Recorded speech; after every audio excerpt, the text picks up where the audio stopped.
যদি আদালতগুলোতে আল্লাহর আইন থাকতো, দর্শনকারীর বাপের ক্ষমতা নাই বলতেছেন হুজুর। তো হুজুর দর্শনকারীকে নিয়ে কি বললো, চলুন বিস্তারিত ঘটনাটি শুনি।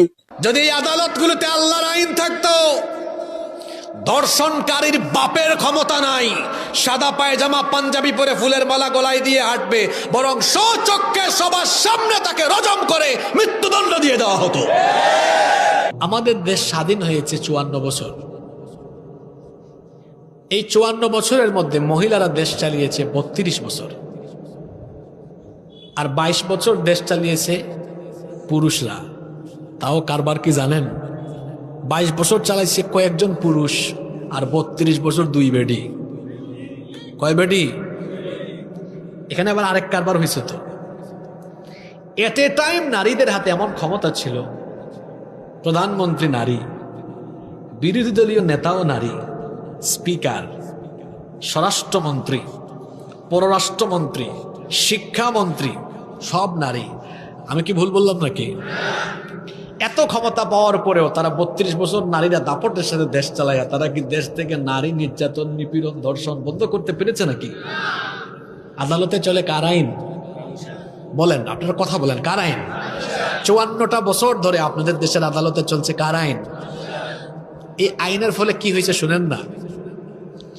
ওই যে দেখেন 7-8 মাস আগে মাগুরা একটা মেয়ে, এক পরিবারের 3 নরপিশা, ছোট্ট 8 বছরের একটা মেয়ে, নামটা মনে আছে, নাম কি? আসিয়া। এক পরিবারের 3 নরপিশাচ তার উপর পাশবিকতা চালালো। আমার এই বোনটা কয়েকদিন হাসপাতালে থেকে বড় কষ্ট করে করে দুনিয়া থেকে চলে গেল। এখন আপনারা আমাকে বলেন, এই মেয়েটা কবরে চলে গিয়ে কবরে ঘাস উঠে গেছে, তার ধর্ষণকারীরা এখনো বেঁচে আছে না নাই? আদালতে কার আইন? কথাও কয় না। আর কয় আইন নেই। বাবা আইন আছে। আচ্ছা, আমার দিকে তাকান। বাংলাদেশে এমন কিছু বড় মাপের ব্যবসায়ী আছে, ধর্ষণ করেছে, অভিযোগ আছে, প্রমাণ আছে, টাকার গরমে কিছুই হয় না, কিছুই হয় না, সে ওপেনলি চলাফেরা করে, আছে না? বাংলাদেশে এমন কিছু কলেজ আর বিশ্ববিদ্যালয় আছে যেখানে ধর্ষণের সেঞ্চুরি করেছে, তারে ফুলের মালা দিয়েছে। আদালতে কার আইন? বাংলাদেশে এমন কিছু রাজনীতিবিদ আছে,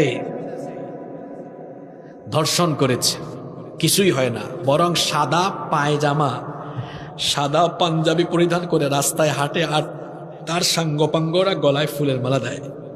আছে না এরকম? জোরে বলেন তো, আদালতে কার আইন?